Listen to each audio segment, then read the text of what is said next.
Ang kalangitan sa Santa Rosa, Laguna, noong taong 2023 ay kadalasang refleksyon ng pang-araw-araw na buhay ng mga residente nito. Payapa sa panlabas, ngunit sa likod nito ay nagtatago ng mga kwentong hindi palaging nakikita ng mata. Sa isang simpleng subdibisyon sa Barangay Maligaya, nakatayo ang isang bahay na may kupas na pinturang kulay krema at bakal na gate na nagsisimula ng kalawangin. Mula sa labas, ang bahay ay mukhang pangkaraniwan lamang. Ngunit sa lugar na pinakamapayapa tingnan, doon nagsimulang mabuo ang isang madilim na kwento. Ang bahay na iyon ay tinitirhan ng mag-asawang sina Marco Reyes at Maria Cruz. Kilala sila ng mga kapitbahay bilang isang ulirang mag-asawa. Tuwing umaga, laging nakikita si Marco na nagwawalis sa bakuran habang binabati ang sinumang dumaraan. Malapad ang kanyang ngiti, malakas ang kanyang boses, na nagpaparamdam sa iba na sila'y pinahahalagahan. Ang mga bata ay madalas magtakbuhan sa eskinita sa harap ng kanilang bahay, at hindi nag-aatubili si Marco na batiin sila ng may kasamang magiliw na biro. Para sa mga kapitbahay, si Marco ay isang taong maalalahanin, isang lalaking simple ngunit marunong makisama. Si Maria, ang kanyang asawa, ay kilala bilang isang babaeng mahinhin at relihiyosa. Halos linggo-linggo, dumadalo siya sa prayer meeting ng mga kababaihan sa kapilya.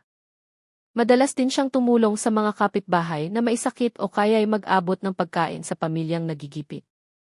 Kahit hindi pa sila biniyayaan ng anak matapos ang mahigit 5 taong pagsasama, pinananatili ni Maria na magmukhang maaliwalas at masaya ang kanilang tahanan mula sa labas. Ang kanilang bahay ay tila isang halimbawa ng isang masayang pamilya sa mata ng komunidad. Ngunit, ang nakikita sa labas ay hindi palaging tugma sa katotohanan sa loob. Sa likod ng pintong may kurtinang bulaklakin, ang kanilang buhay ay malayo sa kapayapaan. Madalas maramdaman ni Maria ang isang malaking kakulangan sa kanyang puso. May isang bagay na hindi niya masabi sa mga kapitbahay, kahit na sa matalik niyang kaibigang si Elena. Maliliit na pag-aaway ang madalas mangyari, bagamat bihirang marinig sa labas ng bahay. Tanging matatalim na bulong lamang na agad ding humuhupa, bago pa man mapansin ng iba. Isang gabi, pagkatapos ng hapunan, kakaiba ang kapaligiran sa bahay. Ang madilaw na ilaw sa sala ay lumilikha ng mahahabang anino sa dingding. Nakaupo si Maria sa sofa, balot ng lungkot ang kanyang mukha. Ang kanyang mga matay nakatitig sa kawalan, sa isang tasang tsaan na malamig na. Nanginginig ang kanyang kamay nang hawakan niya ang tasa. Nais niyang magsalita, ngunit tila may nakabara sa kanyang dibdib. Si Marco naman ay nakaupo sa kabilang panig. Nakatupi ang manggas ng kanyang damit. Abala ang kanyang mga mata sa panonood ng telebisyon. Tila mas mahalaga pa ang balita sa gabi kaysa sa pagkabalisa ng kanyang asawa. Sa kaibuturan ng puso ni Maria, may isang tanong na matagal na niyang kinikimkim. Noong gabing iyon, sa wakas ay naglakas loob siyang bigkasin ito. Marco, hanggang kailan tayo magiging ganito? Ang kanyang boses ay mahina ngunit puno ng damdamin. Lumingon si Marco ng saglit, pagkatapos ay nilakasan ang volume ng telebisyon. Ang kanyang kilos ay malamig, tila walang pakialam. Kinagat ni Maria ang kanyang labi, pinipigilan ang pagpatak ng luha. Alam niyang sa tuwing susubukan niyang magbukas ng seryosong usapan, laging inililihis ito ng kanyang asawa. Ngunit sa pagkakataong ito, ayaw na niyang sumuko. Pagod na ako. Sa tingin ng ibang tao, masaya tayo, pero tayong dalawa lang ang nakakaalam ng totoo. Pakiramdam ko, para akong dayuhan sa sarili kong bahay. Pabalang na pinatay ni Marco ang telebisyon. Ang kanyang mukhang kanina ikalmado ay biglang naging tensyonado. Ano bang pinagsasasabi mo, Maria? Maayos ang buhay natin. Naiinggit nga ang iba dahil akala nila masaya tayo. Tapos ikaw, naghahanap ka ng problema. Tinitigan ni Maria ang kanyang asawa, nangingilid ang luha sa kanyang mga mata. Talaga bang maayos tayo, Marco? Bakit gabi-gabi hindi mapakali ang mga mata mo?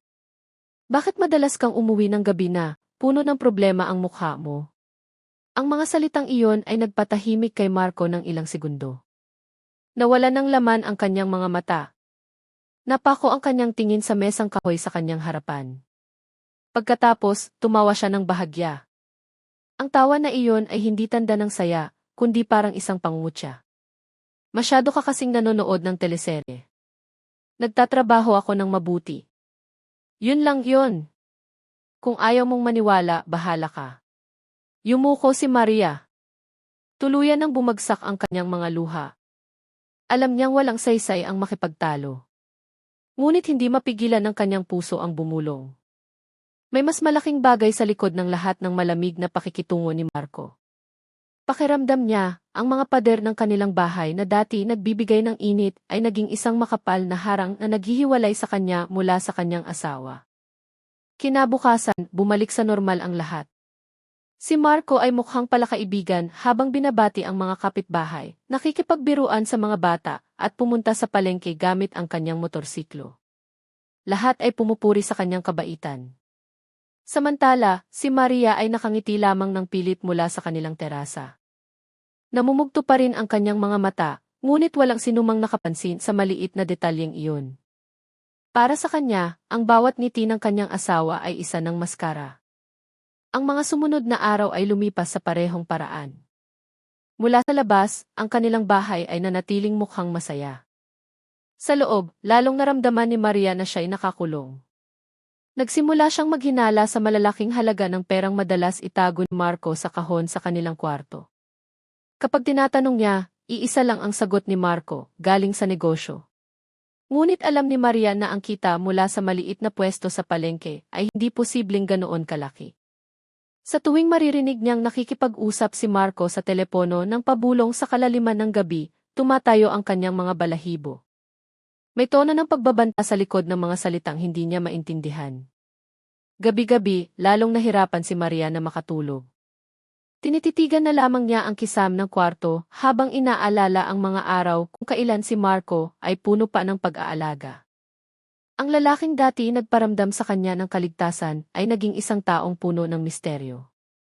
Noong gabing iyon, bumulong si Maria sa kanyang panalangin, "Panginoon, ano po ba talaga ang itinatago ng asawa ko?" Ang tanong na iyon ay nanatiling nakabitin sa hangin, walang kasagutan. Ngunit, alam ng kanyang puso na ang tadhana ay nagsusulat ng isang madilim na kabanata na walang sinuman ang makakaisip. Ang umaga sa Santa Rosa ay laging maingay, puno ng tunog ng mga tricycle at mga naglalako ng gulay. Sa maliit na eskinita na iyon, si Marco ay tila karaniwan lamang. Nakatayo siya sa harap ng kanilang bahay, may hawak na walis tingting, binabati ang bawat kapitbahay na dumaraan. Ang kanyang ngiti ay mainit, ang kanyang boses ay malakas, na nagpaparamdam sa sinuman na malapit siya sa kanila. Si Kapitan Tony, ang kanilang barangay captain, ay sandaling huminto para makipag-usap. "Marco, ang sipag mo naman. Sana'y maging malakas ang benta mo sa palengke ngayon." Tumawa si Marco ng mahina. "Salamat po, Kap. Sana'y maging maganda rin ang araw ninyo." Ang maikling pag-uusap na iyon ay lalong nagpatibay sa imahe ni Marco bilang isang mabuting tao. Walang sinumang naghihinala na sa likod ng kanyang palakaibigang mukha ay may itinatagong mas madilim pa. Mula sa terasa, si Maria ay nanonood lamang ng may blankong tingin. Sinubukan niyang humiti kapag may sumusulyap na kapitbahay. Ngunit sa kanyang puso, may isang pagkabalisa na hindi niya maitago. Ilang oras ang lumipas, umalis si Marco papuntang palengke sakay ng kanyang lumang motorsiklo. Naiwan si Maria mag-isa sa bahay. Inayos niya ang sala, naglaba, at pagkatapos ay naupo sa isang silyang yantok, tulala. Puno ng tanong ang kanyang isipan. Naalala niya ang kanilang usapan kagabi. Nang tawanan ni Marco ang kanyang mga hinala, alam niyang ang sagot ng kanyang asawa ay isang pag-iwas lamang. Noong tanghaling iyon, pumunta si Maria sa palengke para bumili ng gulay. Habang dumadaan sa hilera ng mga pwesto ng isda, narinig niya ang bulungan ng dalawang tindera. "Asawa yan ni Marco, di ba?" sabi ng isang tindera. "Kawawa naman." Sabi-sabi, baon daw sa utang si Marco sa isang malaking supplier. Nagkaroon pa nga raw ng gulo. Huminto si Maria ng sandali. Bumilis ang tibok ng kanyang puso. Nagpanggap siyang walang narinig at nagpatuloy sa paglalakad. Ngunit ang mga salitang iyon ay paulit-ulit na umikot sa kanyang isipan. Kaya totoo pala, ang mga tsismis ay hindi lamang haka-haka. May malaking problema sa negosyo ng kanyang asawa. Pag-uwi mula sa palengke, maingat na naghanda si Maria ng tanghalian. Nagluto siya ng bulalo, ang paboritong pagkain ni Marco, sa pag-asang mapapalambot nito ang sitwasyon. Nang umuwi si Marco, inihain niya ito sa mesa ng may pag-asa. Marco, kanina sa palengke, may nagsabing nahihirapan daw ang negosyo mo. Totoo ba iyon? Ang kanyang boses ay mahinahon, puno ng pag-ingat. Inilapag ni Marco ang kutsara ng malakas. Sino ang nagsabi? Huwag kang makikinig sa sabi-sabi. Naiinggit lang yon. Yumuko si Maria ng saglit, pagkatapos ay sinubukang maging mahinahon. Gusto ko lang malaman, mahal. Kung totoo man, baka makatulong ako. Pwede kong ibenta ang mga alahas ko, o maghanap tayo ng solusyon ng magkasama. Ayokong makita kang mag-isang pinapasan yan. Ngunit sa halip na maramdamang sinusuportahan, sumabog si Marco. Akala mo ba, malulutas ng mga alahas mo ang problema ko? Wala kang alam. Malaking bagay to, hindi simpleng tagpi-tagpi lang. Huwag kang makialam. Agad naging tensyonado ang hapagkainan. Pinigilan ni Maria ang pag-iyak, ngunit kusa pa ring tumulo ang kanyang mga luha. Tumayo si Marco mula sa upuan, pabalang na isinara ang pinto ng kwarto hanggang sa umalog ang mga kubyerto sa mesa. Natigilan si Maria, nanlambot ang kanyang katawan. Noong gabing iyon, nagsulat siya sa kanyang personal na kwaderno. Nanginginig ang kanyang sulat kamay, puno ng mga linyang mahirap basahin. Isinulat niya ang kanyang pagod, ang kanyang pagkadismaya, at ang kanyang takot. Ang asawa kong dati nagparamdam sa akin ng kaligtasan, ngayon ay siya pang dahilan kung bakit pakiramdam ko'y dayuhan ako sa sarili kong tahanan. Ngunit, sa gitna ng kanyang pagkadismaya, mayroon pa ring ibang panig si Marco na nagpapabago sa kanyang isipan. Minsan, sa mga hindi inaasahang pagkakataon, nagiging napakalambing ni Marco. Paminsan-minsan, umuuwi siyang may dalang ensaymada o kinukumutan siya kapag nakakatulog siya sa sofa. Ang maliliit na sandaling iyon ay nagpapagulo sa kanyang puso. Madalas niyang tanungin ang sarili, dapat pa ba akong manatili, o dapat na akong magsimulang humanap ng ibang daan? Ang tanong na iyon ay paulit-ulit sa kanyang isipan, walang tiyak na kasagutan. Samantala, sa labas, patuloy na pinupuri ng mga kapitbahay ang kanilang pamilya bilang isang halimbawa ng masayang pagsasama. Isang malakas na ulan ang bumuhos sa Santa Rosa noong gabing iyon. Ang dagundong ng kulog ay humalo sa alon ng Laguna de Bay na hindi kalayuan sa bahay ni Marco. Ang malamig na hangin ay tumagos sa mga dingding ng bahay, lalong nagpapadilim sa kapaligiran. Bumangon si Maria mula sa kama para kumuha ng isang basong tubig. Habang dahan-dahan siyang naglalakad patungong kusina, nakita niya ang isang bahagyang liwanag mula sa sala. Huminto siya sa may pintuan. Nakaupo si Marco mag-isa sa silyang yanto. Patay ang ilaw, tanging liwanag lamang mula sa cellphone ang tumatanglaw sa kanya. Tensyonado ang kanyang mukha, mahina ngunit malinaw ang kanyang boses. Ihahanda ko na ang pera. Huwag ka nang tatawag ng ganitong oras. Pag ito sumingaw, lagot tayong lahat. Napahinto ang paghinga ni Maria. Kumabog ng malakas ang kanyang dibdib. Agad siyang umatras ng dahan-dahan, takot na mapansin ni Marco ang kanyang presensya. Pagdating sa kwarto, isinara niya ng mahigpit ang pinto at humiga na nanginginig ang buong katawan. Ang mga salitang ipag ito sumingaw, lagot tayong lahat, ay paulit-ulit na umalinggaw sa kanyang isipan. Hindi siya nakatulog ng gabing iyon. Kinaumagahan, bumalik sa normal ang kilos ni Marco. Nakipagbiruan siya sa mga kapitbahay, nagtali ng sintas ng sapatos habang nagkukwento tungkol sa pagtaas ng presyo ng sili sa palengke. Si Maria ay nakangiti lamang ng pilit mula sa terasa. Walang sinumang nakapansin sa namumugto niyang mga mata. Lahat ay nakatingin lamang sa palakaibigang mukha ni Marco. Ilang araw ang lumipas, muling nakarinig si Maria ng masamang balita sa palengke. Dalawang tindera ang nagbubulungan, sabi-sabi, baon na raw sa utang si Marco sa isang malaking supplier. Nagkaroon pa nga raw sila ng gulo tungkol sa bayaran. Lalong nabalisa ang puso ni Maria. Alam niyang may katotohanan sa likod ng tsismis. Noong gabi, naglakas loob siyang muling magbukas ng usapan. Nakaupo silang dalawa sa sala, kasama ang tunog ng bawat segundo ng orasan. Marco, natatakot ako. Hindi ko alam kung ano ang pinagdadaanan mo. Pero pakiramdam ko, may isang napakalaking bagay kang itinatago. Pakiusap, huwag kang manahimik. Mag-asawa tayo, dapat nagdadamayan. Tinitigan ni Marco ang kanyang asawa ng matagal. Ang kanyang tingin ay matalim, ngunit sa likod nito ay may bahid ng pagod. Kung magkukwento ako, Maria, masisiguro mo bang mananatili ka rito? Mananatili ka sa tabi ko? Ang tanong na iyon ay nagpatindig ng balahibo ni Maria. Ang tono ng kanyang boses ay parang isang pagbabanta. Yumuko siya, hindi makasagot.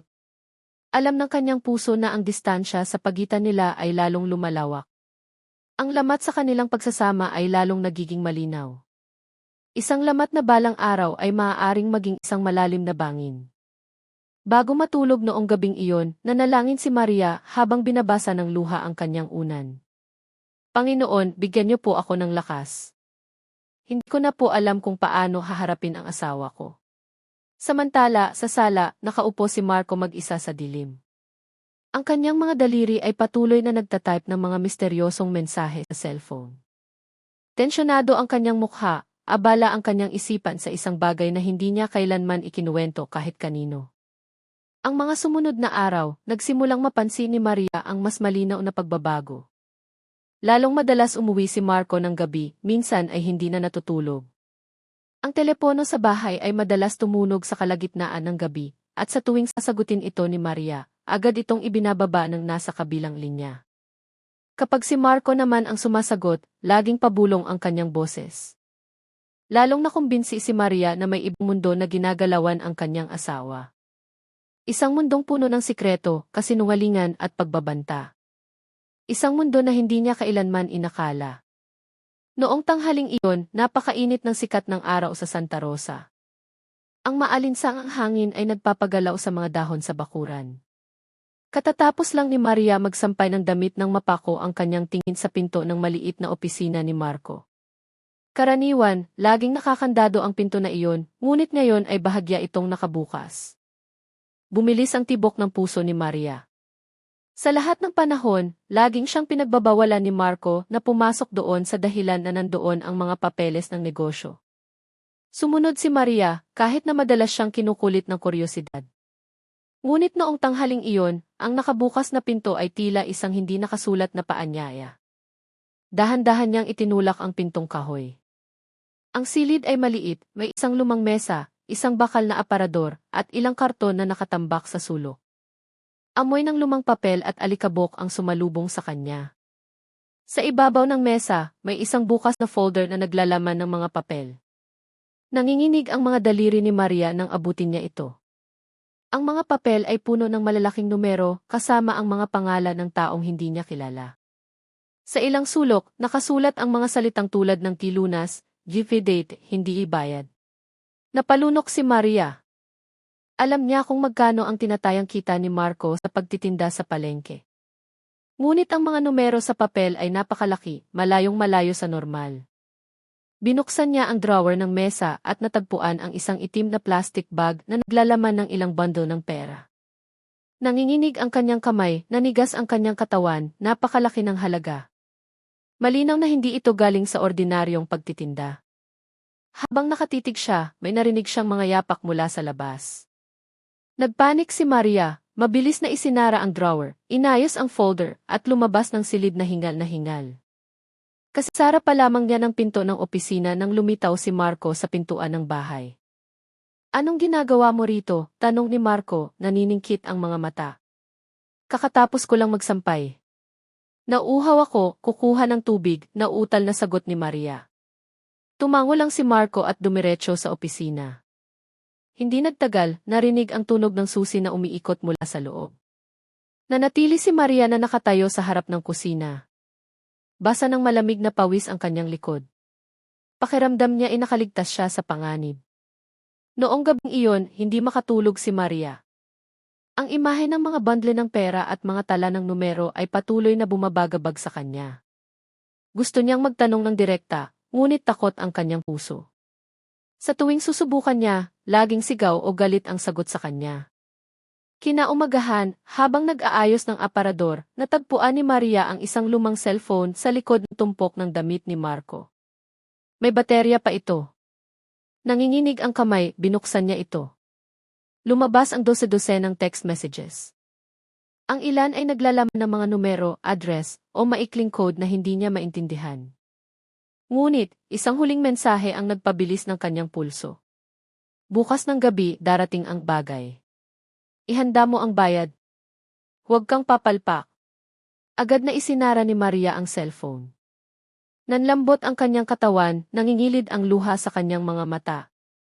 Ngayon, lalo siyang nakumbinsi na ang negosyo ni Marco ay hindi lamang simpleng pagbebenta ng gamit sa bahay sa palengke. May isang bagay na mas madilim.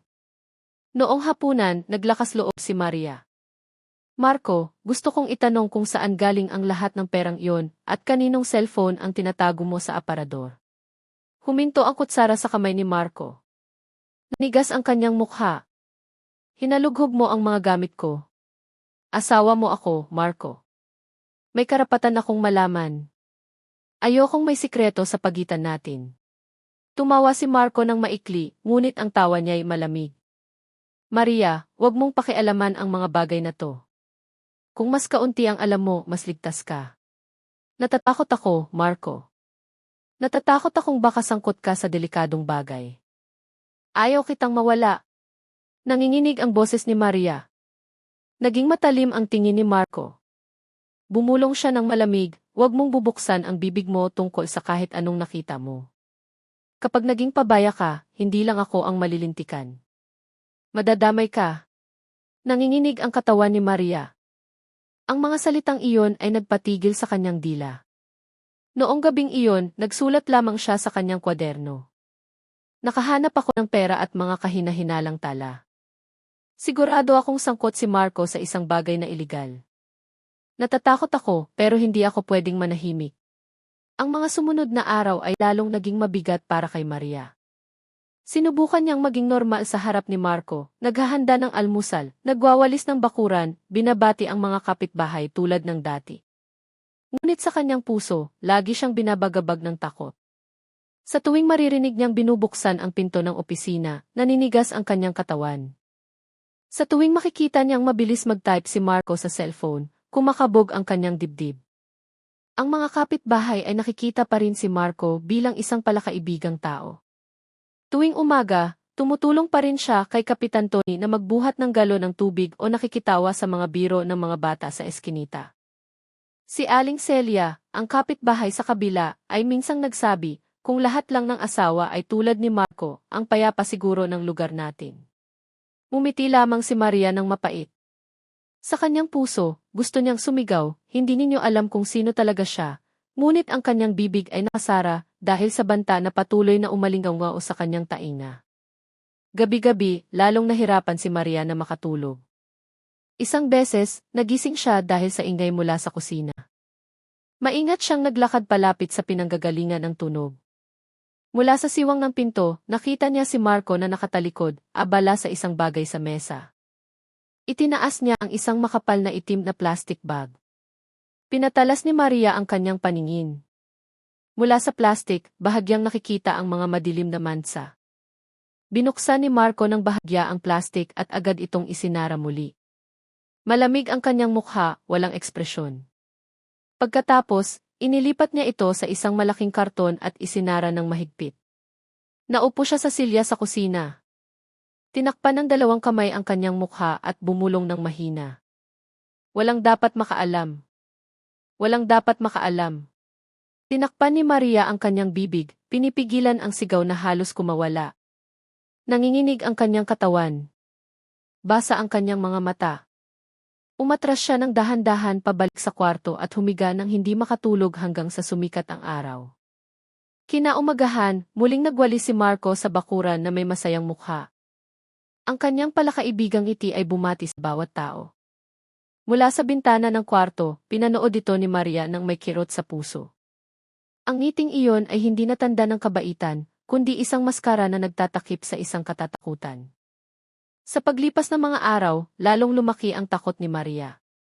Sinubukan niyang itago ang kanyang kwaderno sa mas ligtas na lugar, sa likod ng tumpok ng mga lumanyang bestida sa aparador. Gabi-gabi siyang nagsusulat, nakita ko ang itim na plastic bag na iyon. Hindi ako maaaring magkamali sa amoy na malansa. May isang bagay siyang itinatago sa freezer. Natatakot ako, pero hindi ako pwedeng manahimik. Sa gitna ng kanyang takot, sinubukan pa rin ni Maria na manatili sa panalangin. Madalas siyang bumulong, Panginoon, protektahan niyo po ako. Kung kailangan kong pagdaanan ito, bigyan niyo po ako ng paraan. Ngunit habang lalo siyang nagdarasal, lalo niyang nararamdaman na ang banta ay totoo. Ang tingin ni Marco ay lalong tumatalim, tila nababasa ang laman ng kanyang isipan. Noong hapong iyon, dumalaw ang matalik niyang kaibigang si Elena. Naupo sila sa terasa habang umiinom ng tsaa. Sinubukan ni Maria na itago ang kanyang pagkabalisa, ngunit naramdaman ito ni Elena. Namumutla ka, Maria. Ano ba talaga ang nangyayari? Umiti si Maria ng pilit. Wala naman, siguro pagod lang. Sa kanyang puso, gusto niyang magkwento. Ngunit muling umalinggaw ang banta ni Marco. Huwag mong bubuksan ang bibig mo. Kaya pinili niyang manahimik. Si Elena ay tumingin lamang sa kanya nang may paghihinala. Ramdam niyang may itinatago ang kanyang kaibigan. Ngunit walang ebidensya, wala siyang magawa. Noong gabing iyon, naupo si Maria mag-isa sa sala. Tinitigan niya ang malaking freezer sa kusina. Nanindig ang kanyang mga balahibo. Bumulong ang kanyang puso.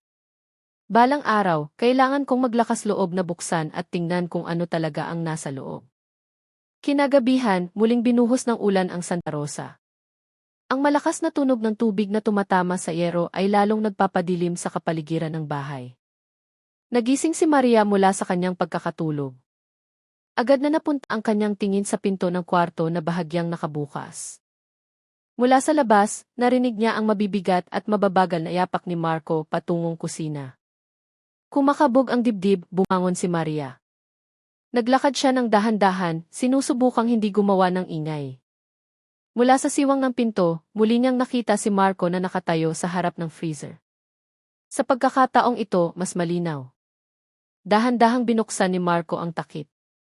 Ang malamig na singaw na may halong malansang amoy ay kumalat sa hangin. May inayos siya sa loob ng isang malaking itim na plastic bag. Pinigil ni Maria ang kanyang hininga. Dumaloy ang kanyang luha ng hindi namamalayan. Alam niya, ang amoy na iyon ay hindi amoy ng ordinaryong karne. Ang amoy na iyon ay tumutusok sa ilong, nagpapasuka sa kanyang tiyan.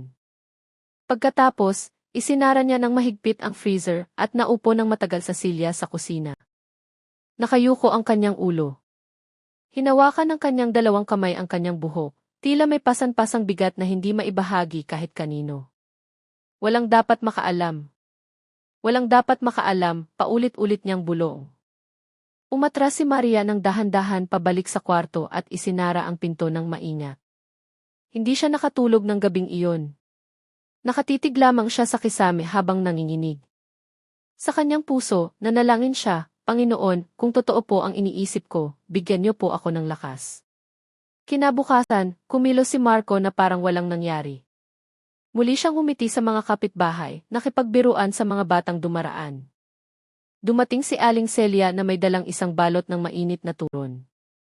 Masayang tinanggap ito ni Marco. Si Maria ay ngumiti lamang ng pilit habang tinatanggap ang balutan. Wasak ang kanyang puso dahil lahat ay nakikita lamang ang maskara ng kanyang asawa, hindi ang nakakatakot na katotohanan. Noong tanghali, pagkaalis ni Marco papuntang palengke, sinubukan ni Maria na maglakas loob. Naglakad siya papunta sa opisina na karaniwang nakakandado. Sa pagkakataong ito, bahagyang nakabukas ang pinto. Nanginginig ang kamay, pumasok siya. Sa ibabaw ng mesa, natagpuan niya ang isang makapal na brown envelope na nakatago sa likod ng tumpok ng mga papel. Binuksan niya ito ng maingat. Nanlaki ang kanyang mga mata. Malinaw na nakikita ang mga litrato ni Marco, kasama ang mga taong mukhang brusko. Ilang litrato ang nagpapakita kay Marco na tumatanggap ng malaking bag. Mayroon ding nagpapakita ng tumpok ng pera sa mesa. Ang mga mukha ng mga tao sa litrato ay matitigas at puno ng hinala. Tinakpan ni Maria ang kanyang bibig, pinipigilan ang sigaw. Mabilis niyang kinuha ang reserbang cellphone na kanyang itinago at kinunan ng litrato ang lahat ng iyon. Nanginginig ang kanyang kamay, ngunit alam niyang kailangan niya ng ebidensya. Pagkatapos, inayos niya pabalik ang envelope, sinisigurong mukhang maayos ang lahat. Noong hapon, mas maagang umuwi si Marco. Kakaiba ang kanyang tingin, tila may pinaghihinalaan. Mukhang iba ka ngayon, Maria, sabi niya ng mahina. Tinitigan siya ng malalim. Napalunok si Maria. Pagod lang ako, Marco. Maraming iniisip. Sinubukan niyang ngumiti kahit halatang pilit. Tinitigan siya ni Marco ng matagal, pagkatapos ay ngumiti ng bahagya. Isang ngiting tila pala kaibigan, ngunit para kay Maria, ito'y parang isang banta. Noong gabing iyon, muling nagsulat si Maria sa kanyang diary. Nakahanap ako ng mga litratong ebidensya na sangkot si Marco sa mga delikadong tao. Natatakot ako, pero hindi ako pwedeng manahimik. Kung patuloy akong mananahimik, baka masira ako kasama ng kanyang mga sikreto. Ang mga araw matapos matuklasan ang mga litrato ay lalong nagpabigat sa buhay ni Maria. Pakiramdam niya, bawat kilos niya ay binabantayan. Madalas siyang titigan ni Marco ng matagal, tila binabasa ang laman ng kanyang isipan. Ang ngiti na dati nagpapakalma sa kanya ay ngayon ay nagpapatindig ng kanyang balahibo. Noong gabi, muli siyang nakarinig ng ingay mula sa kusina. Hindi na siya naglakas loob na lumapit. Tinakpan na lamang niya ang kanyang tainga ng unan habang nagdarasal. Ngunit, ang imahe ng itim na plastic bag sa freezer ay hindi tumitigil sa pag-abala sa kanyang isipan. Kinaumagahan, naupo si Marco sa hapagkainan na may pagod na mukha. Pula ang kanyang mga mata na parang kulang sa tulog. Sinubukan siyang batiin ni Maria ng mahinahon. Marco, kung may problema ka, sabihin mo. Pwede tayong maghanap ng solusyon ng magkasama. Inilapag ni Marco ang kanyang kutsara ng marahas. Hindi mo naiintindihan, Maria. Malaking bagay to. Manahimik ka na lang sa bahay. Sapat na iyon. Yumuko si Maria, pinipigilan ang luha. Masakit sa puso na marinig na siya ay itinuturing na walang halaga, tila isang palamuti lamang sa kanilang bahay. Ngunit alam niyang ang pakikipagtalo ay lalo lang magpapalala sa sitwasyon. Noong tanghali, nang bumisita si Maria sa bahay ng kaibigang si Elena, nagkwento siya ng kaunti. Hindi siya naglakas loob na banggitin ang tungkol sa freezer o sa pera. Sinabi lamang niya na nagbago si Marco, madalas magalit at umuuwi ng gabi. Hinawakan ni Elena ang kanyang kamay ng mahigpit. Maria, kung kailangan mo ng matatakbuhan, bukas lagi ang pinto ko. Ang mga salitang iyon ay nagbigay ng kaunting kapanatagan kay Maria.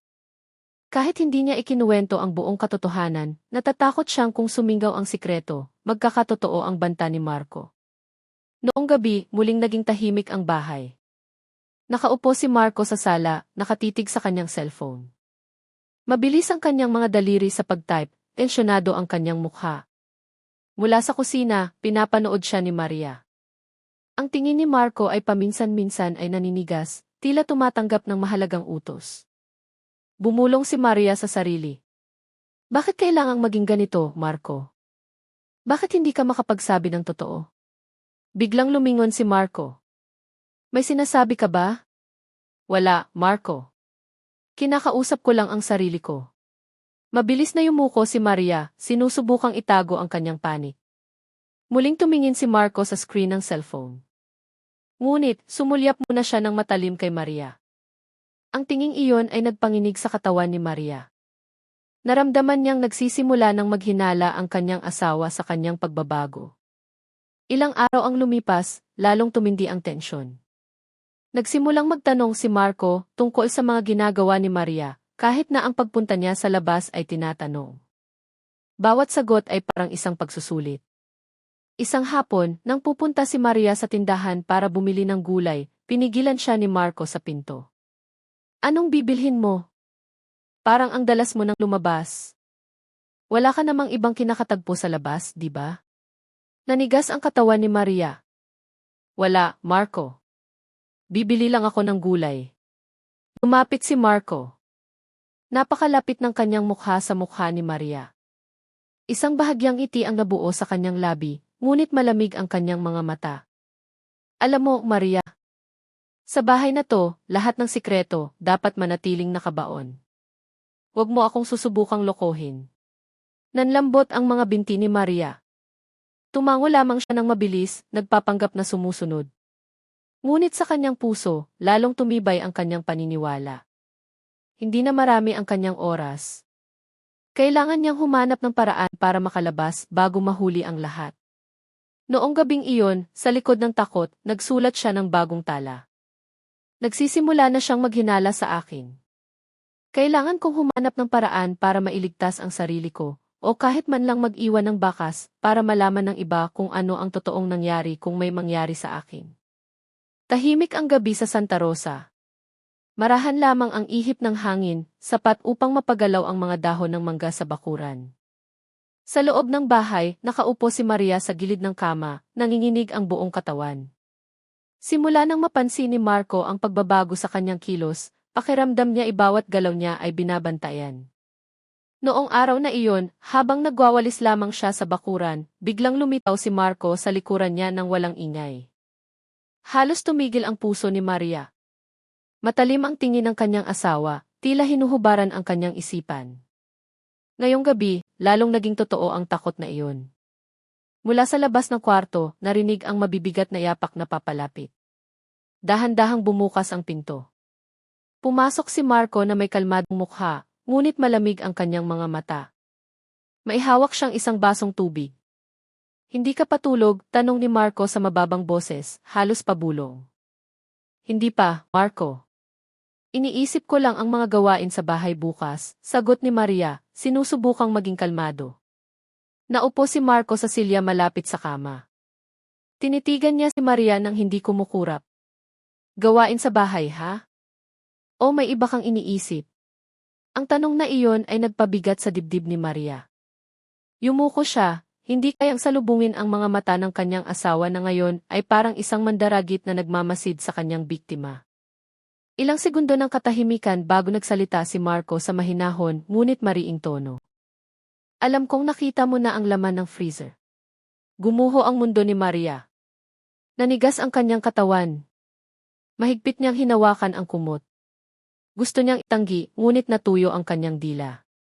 Naglakad si Marco papunta sa bintana, isinara ito ng mahigpit at muling tinitigan si Maria. Nakita ko ang kwaderno mo.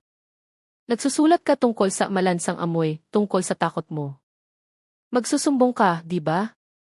Dumaloy ng malakas ang luha ni Maria. Marco, natatakot lang ako. Wala akong gustong gawin. Gusto ko lang bumalik tayo sa normal. Tumawa si Marco ng maikli. Isang mapait na tawa. Bumalik sa normal. Matapos ang lahat ng nakita mo, hinding-hindi na tayo babalik sa normal. Sinubukan ni Maria na abutin ang kamay ng kanyang asawa. Marco, pakiusap, pwede tayong maghanap ng solusyon. Pwede tayong mag-usap ng maayos. Ngunit marahas itong iwinaksi ni Marco. Walang solusyon, Maria.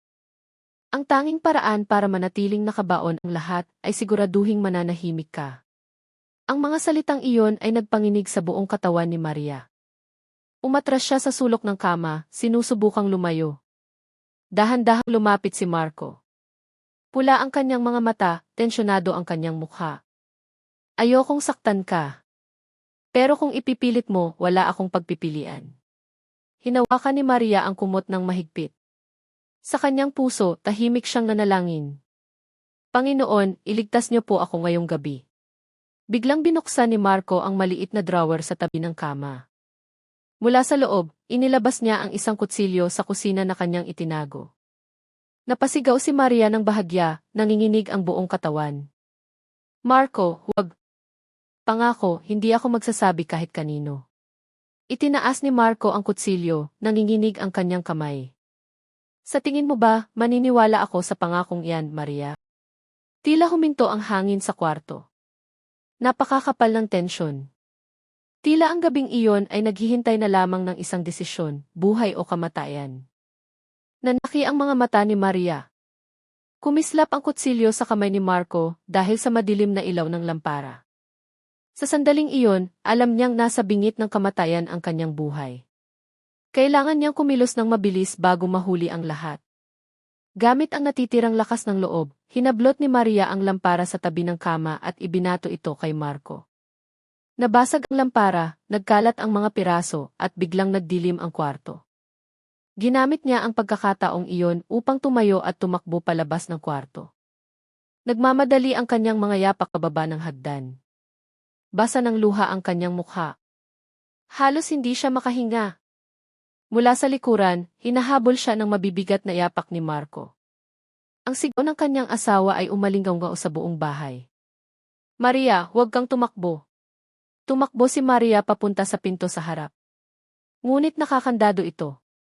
Sa sobrang taranta, sinubukan niyang pihitin ang susi, ngunit nanginginig ng husto ang kanyang kamay.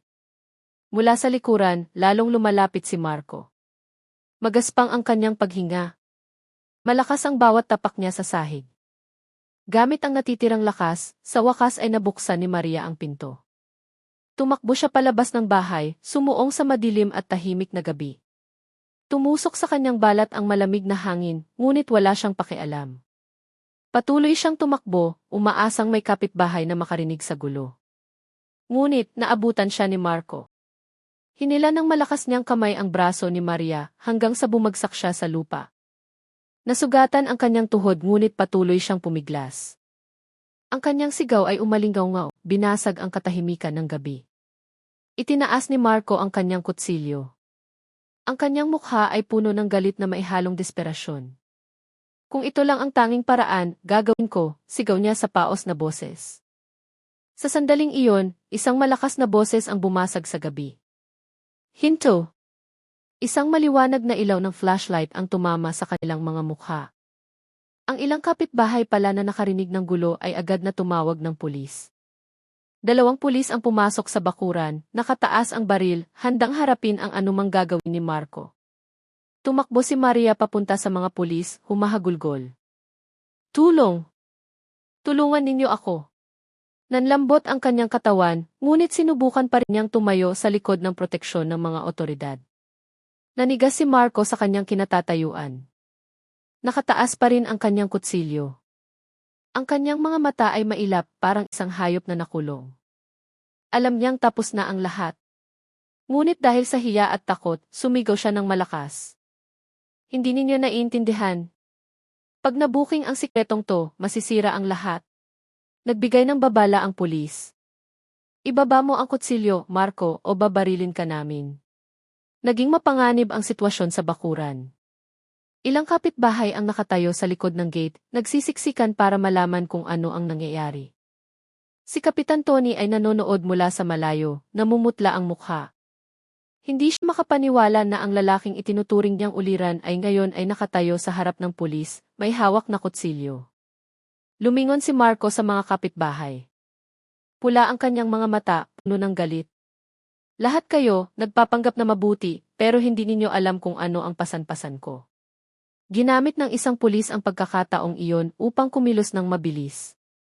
Sinipan niya ang kamay ni Marco hanggang sa mabitawan niya ang kutsilyo. Kumislap ito sa lupa na nagpasigaw muli kay Maria. Agad na dinakma ng isa pang pulis si Marco, idiniin ang kanyang katawan sa lupa at pinusasan ang kanyang mga kamay sa likuran. Bitawan ninyo ako. Hindi pa ako tapos, sigaw ni Marco sa paos na boses. Pumiglas ang kanyang katawan, ngunit hindi siya makakawala sa posas. Nakatayo si Maria ilang metro ang layo. Nanginginig ang kanyang katawan, umaagos ang luha. Nakaramdam siya ng ginhawa at pagkawasak ng sabay. Ang taong dati niyang tinawag na asawa ay ngayon ay nakahandu sa isalupa, pinalilibutan ng mga pulis. Ang kanyang mukha ay puno ng galit ngunit wala nang magawa. Matapos mapusasan si Marco, ilang pulis ang agad na pumasok sa bahay. Sinuyod nila ang bawat silid ng maingat. Seryoso ang kanilang mga mukha, dahil may kutob silang may mas malaking bagay na nakatago sa loob ng simpleng bahay na iyon. Nang buksan ng isang pulis ang nakakandadong pinto sa likod, isang masangsang na amoy ang sumalubong sa kanila. Ang amoy ay pinaghalong lamig ng makina at malansang amoy na tumutusok sa ilong. Isang pulis ang sumigaw sa kanyang kasama. Sir, dito. May nakita kami. Binuksan ang ilaw ng silid. Sa sulok ng kusina, nakatayo ang isang malaking freezer. Patuloy pa rin ang ugong ng makina nito. Lumapit ang isang opisyal at dahan-dahang binuksan ang takip. Agad na pinuno ng malansang amoy ang silid. Nakalatag sa loob ang malalaking itim na plastic bag na mahigpit na nakatali. Nagkatinginan ang mga pulis. Tinakpan ng isa sa kanila ang kanyang ilong at bumulong. Diyos ko, bangkay ng tao to. Mabilis na kumalat ang balita sa labas ng bahay. Ang mga kapitbahay na nagkukumpulan sa likod ng gate ay natigilan. Ang ilan ay napahawak sa kanilang bibig, ang iba ay napasigaw. Si Aling Celia na nagdala ng turon kaninang tanghali ay napaupo sa sahig, namumutla. Panginoon, totoo nga, bulong niya sa nanginginig na boses. Agad na isinara ng mga pulis ang bakuran gamit ang yellow tape, pinagbawalan ang mga residente na lumapit. Dumating ang forensic unit na may dalang kumpletong kagamitan. Sinimulan nilang buhatin ang mga plastic bag mula sa freezer, isa-isa. Sa bawat pag-angat ng plastic, lalong tumitindi ang tensyon. Tila ang mga sikretong matagal nang nakabaon sa lamig ay ngayon ay nabubunyag na. Sa likod ng police van, nakayuko lamang si Marco.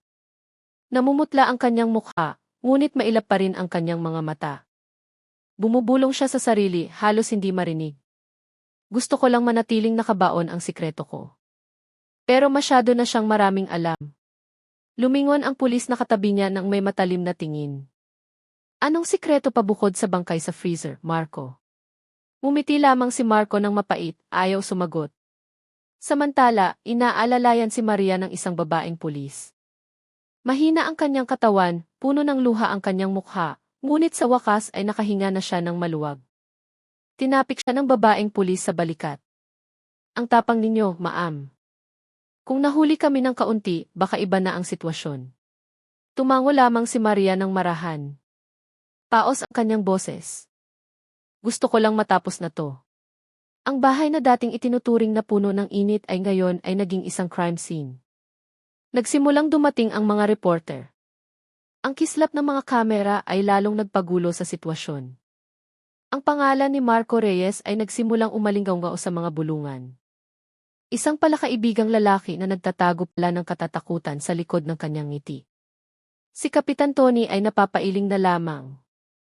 Hindi niya kailanman inakala na ang lalaking masipag tumulong sa kapitbahay, na tuwing umaga ay nagwawalis habang bumabati, ay nagtatago pala ng isang nakakakilabot na sikreto. Noong gabing iyon, sinundan ng tunog ng sirena ng pulis ang pag-alis ng sasakyang nagdala kay Marco. Nagkukumpulan pa rin ang mga tao sa eskinita. Ang ilan ay nagdarasal, ang iba ay tulala pa rin.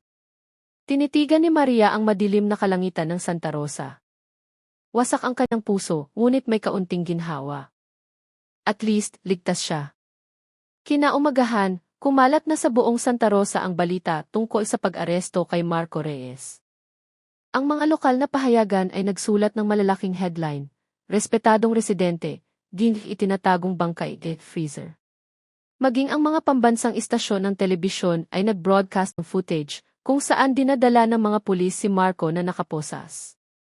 Ang gusali ng Regional Trial Court ng Santa Rosa ay napuno ng mga mamamahayag, mga residente, at pamilya ng biktima na gustong masaksihan ang unang araw ng paglilitis. Mula pa umaga, maingay na ang bakura ng korte dahil sa sirena ng sasakyan ng pulis na nagdala kay Marco. Sinalubong siya ng kislap ng mga kamera. Payat na ang kanyang mukha, magulo ang buhok, at malalim ang mga mata. Ngunit kahit mukhang mahina, ang kanyang tingin ay maihalong pagsisisi, galit at desperasyon. Lalong tumindi ang tensyon nang dumating si Maria na may mahigpit na bantay. Kahit mahina pa ang kanyang katawan, determinado siyang masaksihan ang pagtatapos ng paglalakbay ng asawang minsan niyang minahal. Nagsimula ang paglilitis sa tunog ng martilyo ng hukom. Tumayo ang taga-usig na may seryosong mukha. Kagalang-galang na hukom, ang akusadong si Marco Reyes ay hindi lamang kinitil ang buhay ng biktima, kundi itinago pa ang labi sa isang napakalupit na paraan. Ang kanyang ginawa ay nagdulot ng matinding trauma sa saksi, sa pamilya, at sa buong komunidad. Kaya naman, hinihiling namin ang pinakamabigat na parusa. Lahat ng mata ay nakatuon kay Marco. Tahimik siyang nakaupo, paminsan-minsan ay ngumingiti ng mapakla. Nang hilingin ng hukom na magbigay siya ng pahayag, nagsalita si Marco sa mahinang ngunit tumatagos na boses. Hindi ako nagsisisi. Tinraidor niya ako. Nalaman niya ang sikreto ko. Kapag nagsalita siya, masisira ang lahat ng pinaghirapan ko. Gusto ko lang panatilihing nakabaon ang sikretong iyon. Nagkagulo ang silid. Muling pinukpok ng hukom ang martilyo, hinihiling na tumahimik ang lahat.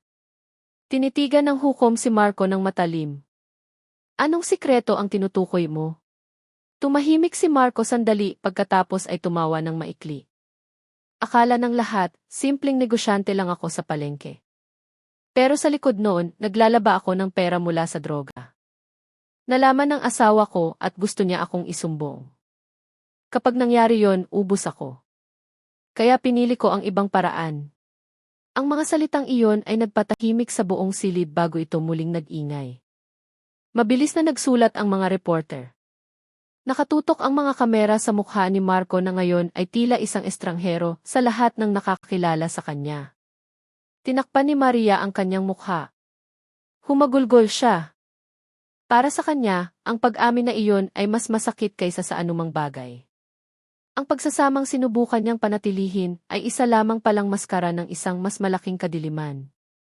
Pinakalma ng hukom ang sitwasyon at nagsalita ng may diin. Alam mo ba na ang iyong dahilan ay hindi maaaring maging katwiran sa iyong ginawa? Ang pagpatay ay hindi solusyon. Yumuko si Marco. Nanginginig ang kanyang boses.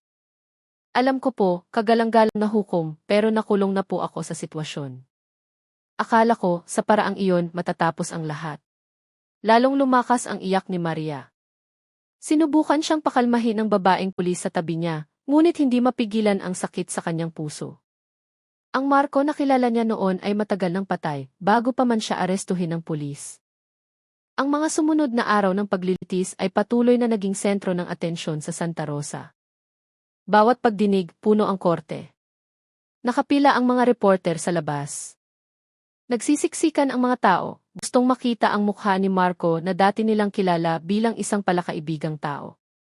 Nagharap ang taga-usig ng mga mahahalagang saksi, mula sa mga kapitbahay na nakarinig ng gulo, ang kaibigan ni Maria na si Elena, hanggang sa forensic expert na sumuri sa laman ng freezer. Bawat testimonya ay nagdagdag ng bigat sa puso ni Maria.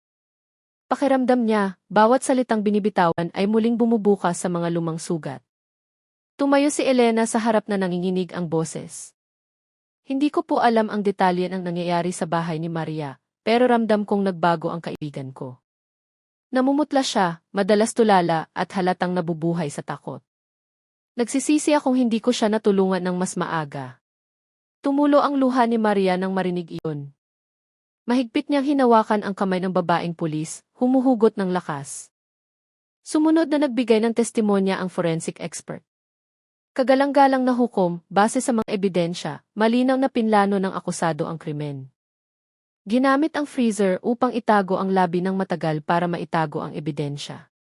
Muling nag-ingay ang silid. Nangilabot ang lahat sa isiping sa likod ng palakaibigang ngiti ni Marco ay may itinatagong ganitong katatakutan. Nang pagkakataon na niyang magsalita, sinabi ni Marco sa walang emosyong boses, "Nagkamali ako, pero hindi ninyo alam ang bigat na pasan ko. Malaking utang, mga banta mula sa mga delikadong tao. Sinusubukan ko lang mabuhay." Tinitigan siya ng hukom at sinabing, ang hirap ng buhay ay hindi dahilan para kumuha ng buhay ng iba. Yumuko si Maria, masikip ang kanyang dibdib. Naalala niya ang mga unang araw ng kanilang pagsasama. Si Marco ay dating napakaalaga, laging nagpaparamdam sa kanya ng kaligtasan. Ngayon, nakaupo siya sa silya ng akusado, ipinagtatanggol ang kanyang ginawa sa mga dahilang hindi katanggap-tanggap. Sa labas ng korte, mainit din ang sitwasyon. Kinapanayam ng mga reporter ang mga residente malapit sa bahay ni Marco. Marami pa rin ang hindi makapaniwala. Paano magagawa ng isang mabait na tao ang ganoong bagay? Ngunit ang iba ay napapailing na lamang, nagsasabing ito ay isang mapait na aral na ang palakaibigang mukha ay hindi laging sumasalamin sa laman ng puso. Noong gabi, pagka-uwi sa bahay ng kanyang mga magulang, muling nagsulat si Maria sa kanyang diary. Ngayong araw, narinig ko ang sunod-sunod na testimonya. Para itong mga sugat na muling binuksan. Pero kailangan kong maging matatag. Gusto kong matapos na ito para makapamuhay ako ng walang takot. Isinara niya ang libro na nanginginig ang kamay at tumingin sa langit mula sa bintana. Malabo ang mga bituin. Sa kanyang puso, nanalangin siya na sana ay magbigay ng katarungan ang paglilitis na ito, hindi lang para sa kanya, kundi para sa lahat ng babaeng nakulong sa isang pagsasamang puno ng madilim na sikreto. Dumating na ang araw ng paghatol. Muling napuno ang korte. Mula pa umaga, nagtipon na ang mga tao sa labas, gustong marinig ang hatol kay Marco Reyes. Ramdam ang tensyon sa hangin. Dinala si Marco sa loob, nakaposas. Namumutla ang kanyang mukha, lalong gumulo ang kanyang buhok. Ngunit, sinubukan pa rin niyang umiti. Lumingalinga siya sa silid, sandaling tumigil ang kanyang tingin kay Maria na nakaupo sa harap. Agad na yumuko si Maria, hindi kayang salubungin ang tingin na iyon. Nagsimula ang pagdinig. Binasa ng hukom ang hatol. Isinasaalang-alang na ang akusadong si Marco Reyes ay napatunayang maisala sa krimen na planadong pagpatay at pagtatangkang itago ang ebidensya. Ang korte ay nagpasyang igawad ang parusang. Nanahimik ang silid, lahat ay nakatutok sa hukom. Reclusion perpetua sa akusado. Nag-ingay ang korte. Ang ilan ay pumalakpak, ang iba ay nakahinga ng maluwag. Ngumiti lamang si Marco. Reclusion perpetua, bulong niya. Siguro, mas mabuti pa to kaysa mabuhay sa takot. Tinakpan ni Maria ang kanyang mukha. Dumaloy ang kanyang luha, maihalong ginhawa. Sa wakas, naibigay na ang katarungan. Sa labas ng gusali, dinumog siya ng mga reporter. Ginang Maria, ano po ang nararamdaman ninyo? Huminga ng malalim si Maria bago sumagot. Wasak na ang buhay ko, pero nagpapasalamat akong nabigyan pa ako ng pagkakataong mabuhay. Sana, wala nang ibang babaeng makaranas ng pinagdaanan ko. Ang mga salitang iyon ay naging headline sa iba't ibang media. Noong gabi, pagka-uwi sa bahay ng kanyang mga magulang, nagsulat si Maria sa kanyang diary. Ngayong araw, naibigay na ang katarungan. Kahit na ang sugat sa puso ko ay hindi na siguro gagaling, at least, makakahinga na ako ng maluwag. Ligtas na ako. Isinara niya ang libro at itinago ito. Sa unang pagkakataon sa mahabang panahon, nakatulog si Maria ng walang takot. Para sa mga taga Santa Rosa, ang pangalan ni Marco Reyes ay magiging isang mapait na aral. Na ang ngiti ay hindi laging sumasalamin sa puso at ang madilim na sikreto ay maaaring magtago sa likod ng pinto ng kahit sinong bahay. Para kay Maria, ang mahabang paglalakbay na puno ng pagdurusa ay sa wakas ay natagpuan ang dulo ng kalayaan, kahit na ang kapalit ay mga sugat na hindi na kailanman mawawala. Matapos ang hatol, dahan-dahang nagsimulang magbago ang buhay ni Maria. Bumalik siya sa kanyang mga magulang sa Calamba. Simple lang ang kanilang bahay, napapaligiran ng mga puno. Nagbigay ito kay Maria ng kapanatagan na matagal nang nawala.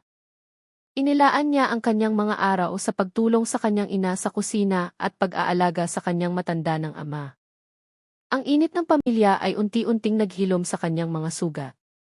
Isang hapon, dumalaw si Myrnie. Hindi pa rin ako makapaniwala na nangyari sa iyo ang lahat ng iyon, Maria. Pero nagpapasalamat akong nandito ka pa, sabi ni Myrnie na nangingilid ang luha. Ngumiti si Maria. Ako rin, Myrnie. Alam kong binigyan pa ako ng Diyos ng pagkakataon. Ilang linggo ang lumipas, inanyayahan si Maria ng isang organisasyon ng kababaihan para ibahagi ang kanyang karanasan. Noong una, nag-alinlangan siya. Ngunit naisip niyang baka ito ang paraan para makatulong sa iba. Sa harap ng maraming kababaihan, nagsalita siya. Minsan na akong nabuhay sa isang tahanang puno ng madilim na sikreto. Minsan, naramdaman kong wala na akong magagawa. Pero ang dasal at lakas ng loob ang nagligtas sa akin. Huwag kayong manahimik kung kayo'y nanganganib. Humingi kayo ng tulong. Dahil ang buhay natin ay napakahalaga para hayaang masira. Umalinggaw ang palakpakan. Maraming kababaihan ang umiyak na antig sa kanyang kwento. Pag-uwi, gumaan ang pakiramdam ni Maria. Sa unang pagkakataon, naramdaman niyang ang kanyang mapait na karanasan ay maaaring maging aral para sa iba. Halos isang taon na ang lumipas mula nang makulong si Marco, at ang buhay ni Maria ay unti-unting nagkaroon ng bagong ritmo. Hindi pa man tuluyang gumaling ang sugat sa kanyang puso, natutunan na niyang ayusin ang kanyang buhay. Naging inspirasyon siya sa kanilang komunidad. Ilang beses siyang inimbitahan sa mga eskwelahan at prayer meetings para magbahagi ng kanyang kwento. Isang araw, isang babae ang lumapit sa kanya, umiiyak. Ginang Maria, salamat po. Madalas din po akong saktan ng asawa ko. Pero dahil sa inyo, nagkaroon ako ng lakas ng loob na magsalita. Naluha si Maria at niyakap ang babae. Naramdaman niyang ang kanyang mapait na nakaraan ay nagdulot na ng kabutihan. Sinimulan niyang muli ang kanyang dating libangan, ang pananahi. Mula sa mga simpleng tela, gumawa siya ng mga damit pambahay. Di nagtagal, nagustuhan ang kanyang mga gawa at nagsimulang dumami ang mga order. Mula roon, unti-unti siyang nakabangon. Ang anino ni Marco ay nanatili sa isang sulok ng kanyang isipan. Iniisip niya kung nagsisisi ba ito. Ngunit pinili niyang huwag nang mag-isip pa. Ang karaan nila ay nakabaon na, tulad ng sikretong muntik ng kumitil sa kanyang buhay. Sa huling gabi bago magpasko, isinulat niya ang huling tala sa kanyang diary. Ngayon, natutunan kong hindi na magiging pareho ang buhay ko. Pero nagpapasalamat akong binigyan pa ako ng pagkakataon na huminga, magdasal at bumangon. Ang sugat na ito ay laging mananatili, ngunit hindi ko hahayaang pigilan nito ang aking pag-usad. Haharap ako sa kinabukasan, dala ang aking kwento bilang paalala na walang maskara ang maaaring magtago sa katotohanan magpakailanman. Isinara niya ang libro. Sa unang pagkakataon, naramdaman niyang hindi na niya kailangan ang mga tala para ilabas ang kanyang takot. Ngayon, may bago na siyang lakas, ang katapangan na harapin ang buhay. Habang lumalalim ang gabi, naupo si Maria sa terasa, tinititigan ang langit na puno ng bituin. Dama niya ang kapayapaan. Bumulong siya, Panginoon, salamat po sa pagligtas niyo sa akin. Ayoko nang lumingon pa. Gusto kong mamuhay ng payapa. Ang kwento ni Maria ay isang paalala na sa likod ng isang ngiti, maaaring may nakatagong katatakutan. Ngunit isa ring paalala na ang katapangan, pananampalataya, at pag-asa ay kayang maglabas ng sinuman mula sa kadiliman patungo sa liwanag. Para sa mga taga Santa Rosa, ang pangalan ni Marco Reyes ay mananatiling isang mapait na aral. Ngunit ang pangalan ni Maria ay maaalala bilang simbolo ng katatagan ng isang babaeng nakaligtas mula sa isang unos. At para sa lahat ng nakikinig, sana ang kwentong ito ay magbigay ng aral na ang buhay ay laging nagbibigay ng pagpipilian, ang manahimik sa takot o ang humakbang pasulong ng may katapangan.